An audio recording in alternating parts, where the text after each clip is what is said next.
de Dios, hermanos, ¿cómo están?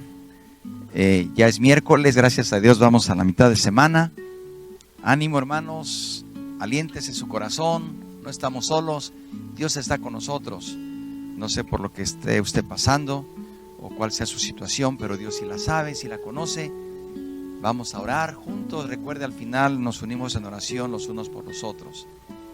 Si usted está escuchando esta lectura bíblica matutina, no hay duda que Dios quiere también hablarle a su corazón, porque estamos leyendo aquí la palabra de Dios, la Biblia, la Escritura, que es inspirada divinamente, y siempre tenemos en la palabra de Dios nuestro alimento que necesitamos cada mañana, cada día, cada hora, cada noche. Es nuestro alimento. Muchas gracias por sus saludos, por su participación, por compartir el link, la liga, por compartir estas lecturas bíblicas matutinas, por suscribirse, por todo lo que usted también participa con nosotros. Lo valoramos mucho, nos anima, nos alienta y nos hace sentir agradecidos con Dios por su vida. Vamos a terminar el capítulo 6 de Efesios, vamos a iniciar el capítulo 6 de Efesios. Vamos a leer del versículo 1 al 9 de esta carta, Efesios 6, 1 al 9. Vamos a leer solamente esos 9 versículos y de ahí vamos a ver algunas verdades bíblicas o algunos pensamientos que el Señor pueda poner en nuestro corazón y meditar en ellos. La palabra de Dios nos enseña que debemos meditar en la palabra de Dios. ¿Está usted listo? Dice así la palabra de Dios: hijos, obedeced en el Señor a vuestros padres, porque esto es justo. Honra a tu padre y a tu madre, que es el primer mandamiento con promesa, para que te vaya bien y seas de larga vida sobre la tierra. Y vosotros, padres, no provoquéis a ira a vuestros hijos, sino criadlos en disciplina y amonestación del Señor. Siervos, obedeced a vuestros amos terrenales con temor y temblor, con sencillez de vuestro corazón, como a Cristo, no sirviendo al ojo como los que quieren agradar a los hombres, sino como siervos de Cristo, de corazón, haciendo la voluntad de Dios, sirviendo de buena voluntad, como al Señor y no a los hombres, sabiendo que el bien que cada uno hiciere, ese recibirá del Señor, sea siervo o sea libre. Vosotros, amos, haced con ellos lo mismo, dejando las amenazas, sabiendo que el Señor de ellos y vuestro está en los cielos, y que para Él no hay acepción de personas. Amén. Estos 9 versículos, queridos hermanos, nos damos cuenta que ahora nos habla de la armonía que debe haber entre padres e hijos. El día de ayer recordábamos que la Escritura nos recuerda de ese amor, de esa unidad, de esa armonía, de esa sumisión entre esposos, esposa y esposa. Hablábamos que en nuestro hogar es nuestra primera iglesia y que ahí debe manifestarse antes que en otro lugar el amor, la armonía y la unidad. Y ahora en este momento nos lleva acerca de la sumisión entre padres e hijos, porque dice: someteos unos a otros. Habla del esposo, de la esposa, ahora habla de los padres y de los hijos. ¿Qué significa la sumisión mutua en relación entre hijos y padres? Pablo se dirige primero a los hijos, hablando de la sujeción. Sin embargo, da instrucciones a los padres, porque también ellos necesitan reconocer la naturaleza del hijo y ser controlados en su conducta. Esto significa, primeramente, los hijos deben obedecer y honrar a sus padres. Como en el caso de las esposas, la frase "en el Señor". ¿Se acuerda usted que dice que las esposas deben obedecer a sus maridos en el Señor? Ahora dice: los hijos deben honrar a sus padres en el Señor. Significa que el hijo debe obedecer o hace lo que hace porque esto agrada al Señor. En otra carta que el apóstol escribe, que es Colosenses, dice: hijos, obedeced a vuestros padres en todo, porque esto agrada al Señor. En otras palabras, nos sometemos unos a otros porque eso agrada al Señor, y si eso agrada a mi Señor, lo vamos a hacer. También Hermanos, el obedecer a vuestros padres es no solamente porque agrada al Señor, porque esto es justo, es correcto porque Dios lo pide, pero también porque esta relación sabia es parte de la naturaleza humana. Los hijos deben su existencia, o debemos nuestra existencia a Dios y a nuestros padres. Queridos hermanos, sabemos que nadie nos ama más que nuestro Dios, nuestro Padre Celestial, y también nuestros padres. Podría haber excepciones que usted pueda comentar, pero la naturaleza de un padre, de una madre, es amar a sus hijos. Lo sabemos. Recordemos también, queridos hermanos, que desde el antiguo tiempo, desde el Antiguo Testamento, Éxodo 20:12 habla de honra a tu padre y a tu madre para que tus días se alarguen en la tierra que Jehová tu Dios te da. Honrar significa que el hijo considera a sus padres dignos de respeto, del honor, que es una actitud del corazón, y esto nace a través de la obediencia. Padres, debemos tomar también muy en cuenta lo que Pablo dice más adelante, pero antes también Pablo introduce otra razón por qué debemos obedecer a los padres, porque es el primer mandamiento con promesa. Esto no se debe olvidar, es un mandamiento que lleva a una promesa. Trae bienestar general y longevidad. Trae bienestar general y trae largura de años. ¿Quiere usted largos años? ¿Quiere usted bienestar general? Si todavía eres hijo, respeta a tu papá, a tu mamá, hónralos, obedécelos, entendiendo que si ya eres casado, eres adulto, tomas tus propias decisiones, pero eso nunca significa que les faltes el respeto o que les faltemos de respeto a nuestros padres, a nuestro papá, a nuestra mamá, si es que aún tienes o tenemos la bendición, los que así lo tenemos, de que nuestros padres están con nosotros aquí en esta tierra. Tenemos esa oportunidad. Dios hace una promesa de vida para aquellos que honran y obedecen a sus padres. Esto debe de llamar la atención, esto debería de ser más que suficiente, pero si eso no fuera suficiente, la razón más sobresaliente es que esto es un mandamiento de Dios. Queridos hermanos, pero también los padres debemos criar con responsabilidad a nuestros hijos. Es la otra parte, de la balanza.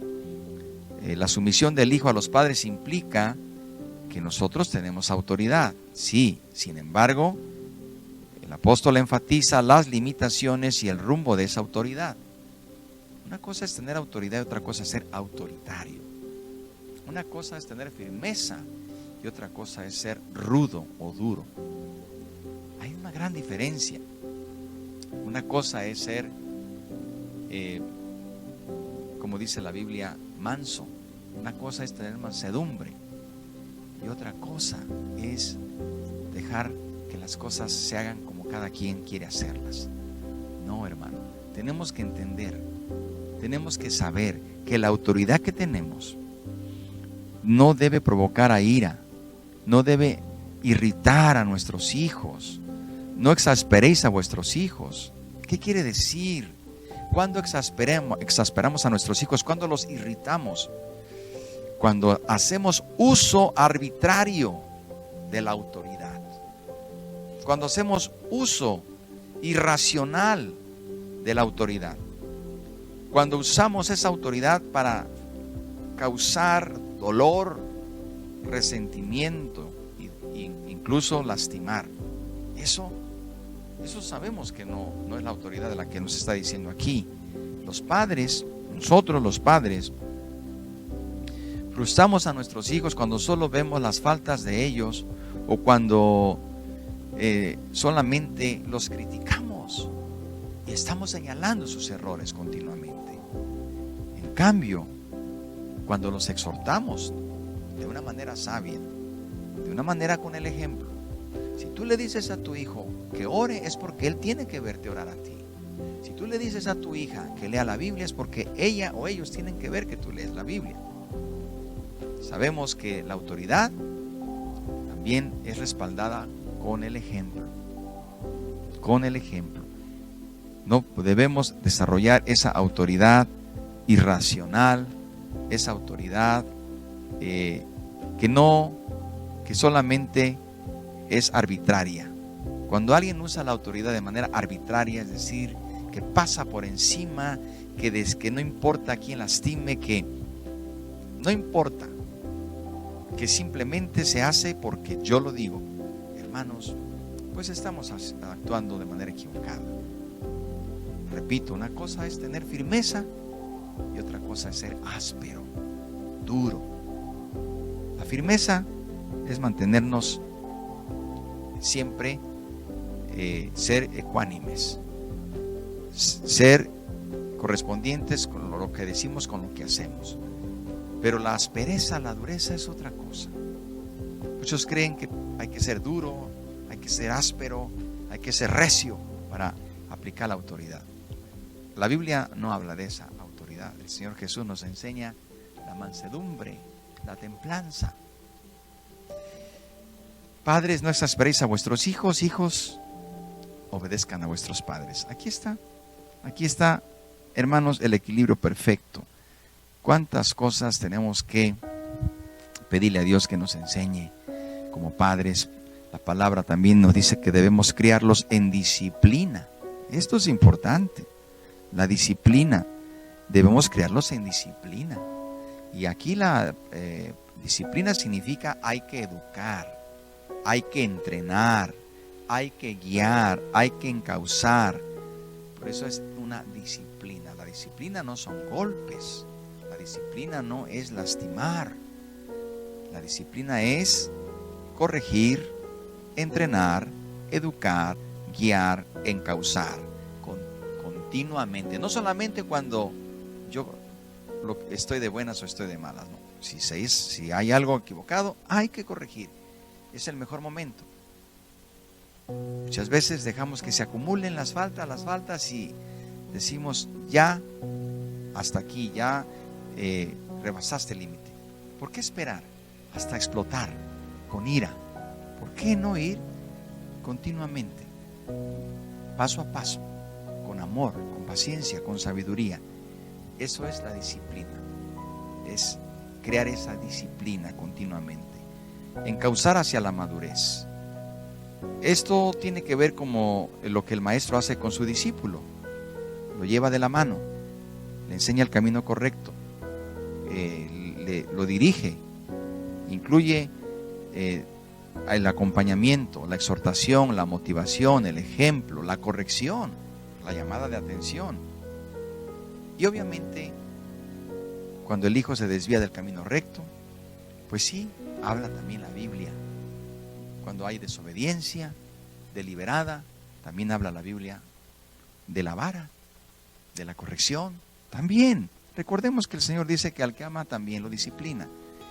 Pero, queridos hermanos, esa disciplina tiene que ser también sustentada con sabiduría y no para destrucción, sino para corrección. El apóstol está hablando entonces en este capítulo, hermanos, de la importancia. Vimos desde el capítulo 5, dice, andad como hijos de luz. Habla de las relaciones como hermanos en la iglesia, amor, unidad. Habla de las relaciones como esposos, esposas, amor, unidad, sujeción o sumisión. Ahora habla de padres e hijos. Todo esto nos está llevando, queridos hermanos, para que tengamos una armonía y podamos vivir como hijos de luz. Pero por último toca también la armonía laboral. La armonía laboral. No solamente nuestra vida cristiana trasciende los días domingos, los días jueves, no solamente trasciende en la iglesia, trasciende en el hogar y también trasciende en nuestra vida laboral. Aquí vemos que en aquel tiempo se hablaba de amos, de esclavos. Hoy en día no hay tal situación, no hay tal sistema. Sin embargo, sí, el día de hoy sabemos que hay todo tipo de oficios. Hay médicos, enfermeras, artesanos, jardineros, oficinistas, constructores, lo que usted quiera hay. Gracias a Dios tenemos en nuestra iglesia gente muy talentosa y en todas las áreas. Pero en ese tiempo estaba la institución de la esclavitud. Sin embargo, aún Pablo vemos que el Espíritu Santo lo guía para que toque ese punto y nos habla acerca, queridos hermanos, de que somos iguales delante de Dios. La Biblia le da dignidad, la palabra de Dios, el Evangelio le regresa la dignidad al ser humano. Aquí dice algo muy hermoso, dice la palabra de Dios, dice, no sirviendo al ojo como a los que quieren agradar a los hombres, sino como siervos de Cristo. Todos somos siervos de Cristo. Tanto el que era patrón, el que era empleado, todos somos siervos de Cristo. Luego dice, el versículo 9, y vosotros, amos, haced con ellos lo mismo, dejando las amenazas, sabiendo que el Señor de ellos también es vuestro Señor. Aquí nos está diciendo que para Dios no hay clase social. Para Dios somos iguales. Si usted es patrón, es manager o es jefe de una unidad o responsable y tiene gente a su cargo, y más si son hermanos en la fe, debe también tratarlos con respeto, debe también tratarlos con firmeza para que hagan su labor, pero sabiendo que debemos dejar a un lado las amenazas. Las amenazas debemos dejarlas, debemos corregir si hay algo mal. Pero si somos empleados también debemos hacerlo bien, debemos hacer bien nuestro trabajo, como para el Señor. A lo que usted se dedique, usted debe de ser, si no el mejor, uno de los mejores en su área, para la gloria de Dios. Usted debe de ser la persona que más debe destacar en lo que usted se dedica. Si no es el número uno, no importa, pero que sea de los mejores. Que sea de los mejores. No se trata de querer siempre tener los primeros lugares, se trata de hacer bien las cosas. Hacer bien las cosas. ¿Por qué? Para la gloria de Dios, ya sea empleado, ya sea patrón, debemos hacer bien las cosas porque esto agrada al Señor. ¿Cuántas cosas tenemos que aprender, hermanos? Y cuántas cosas aquí podemos dejar pendientes, pero solamente yo le quiero decir una cosa muy importante. Todos tenemos un mismo Señor y a Él vamos a darle cuenta unos y otros. Todos daremos cuentas. Así que mientras más podamos asumir nuestro papel, nuestra responsabilidad, mientras más pronto lo podamos hacer, mientras mejor lo hagamos, nos conviene hacerlo, porque esto agrada al Señor. ¿Qué le parece si oramos y aprovechamos también para pedir por las necesidades de este día? Padre, gracias por tu palabra. Ayúdanos, Señor, como hijos ser obedientes, como padres ser sabios, como empleados, como colaboradores de una empresa, de una organización también, a ser responsables, a hacer bien el trabajo, porque esta es la voluntad tuya, es la voluntad de Dios, sirviendo de buena voluntad como al Señor y no a los hombres. Pero también, Señor, si somos o tenemos un grado de autoridad sobre alguien que colabore, que trabaje en nuestra organización, en nuestra empresa, que no estemos amenazando, que sepamos llevar la autoridad por el buen camino. Ayúdanos, Padre, para que seamos sabios y entendidos. Muchas gracias, porque esto es ser cristiano. El cristianismo abarca todas las áreas de nuestra vida. No solamente el estar en la iglesia los días domingos. El cristianismo se vive todos los días y en todas las áreas. Sabemos que no es fácil, pero contigo todo es posible. Muchas gracias te damos, Padre, por Cristo Jesús, nuestro Señor y Salvador. Amén. Que Dios le bendiga, hermano. Gracias, lo esperamos el día de mañana, a la misma hora, aquí en nuestra siguiente lectura bíblica matutina. La paz de Dios sea con usted.